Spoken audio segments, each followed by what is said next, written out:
একদিন রাতে আমি আমার মায়ের সাথে শুয়েছিলাম। হঠাৎ রাত 2টার সময় আমার আম্মু ফিল করে তার আঙ্গুল ধরে কেউ টান দিল।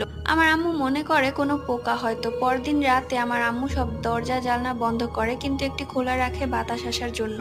রাত 2টার সময় দেখে কালো রঙের কিছু একটা পর্দার ফাঁক দিয়ে দাঁড়িয়ে আছে। আমার মা ভয় পেয়ে আমার ভাইকে বলে। আমার ভাই বাইরে যেয়ে দেখে সেখানে কেউ নেই। সিসিটিভিতে দেখা যায় সেখানে তো কেউই ছিল না, পর্দা নিজে নিজেই ফাঁকা হয়েছে। এবং ঘটনাটি লিখেছে অন্তরা। ঘটনা 2।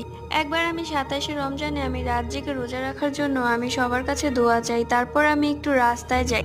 আবার আমাদের বাড়ির উঠানে একটা বড় নিম গাছ আছে। আমি দেখলাম রাস্তায় একটা রিক্সা দাঁড়িয়ে আছে।